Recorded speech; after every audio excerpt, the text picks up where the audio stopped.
From the Poor Man's Morning and Evening Portions by Robert Hawker, September the 11th morning. For thou hast been a strength to the poor, a strength to the needy in his distress, a refuge from the storm, a shadow from the heat.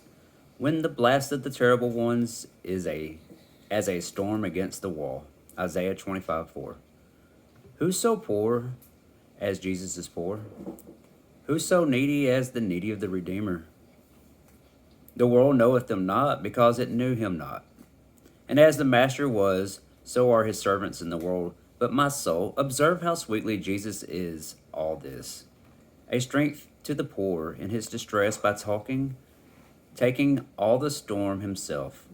He is a shadow from the heat of the wrath of a broken law, which Jesus bore himself when he died to expiate the breaches of it. His blood and righteousness cooled the heat of sin and quench all the fiery darts of the wicked. These terrible ones which beat upon a poor sinner like a storm against a wall. Moreover, when the showers of wrath shall fall at the last day of the wicked, when the horrible tempest of fire and brimstone the psalmist speaks of shall come down on the ungodly, Jesus will be an hiding place from the storm and a covert from the tempest. Not a drop can fall on those that are under him and sheltered by his blood and righteousness.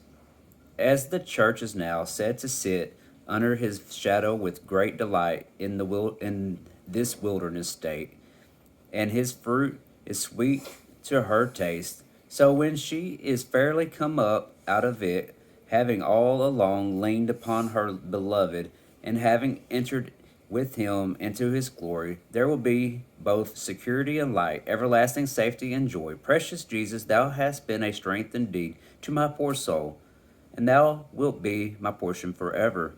Oh, give me to see my daily need of thee, to feel my poverty and weakness, the exercises of persecution, both without and within, that from all the terrors of the law, the alarms of guilt in the conscience, the remains of indwelling sin in a body of death, which is virtually all sin, the accusations of Satan, the just judgments of God, in thee, thou one glorious ordinance of heaven, precious Lord Jesus, I may behold myself secure in thee, and continually cry out in the language of thy servant the prophet, surely shall one say, in the Lord have I righteousness and strength.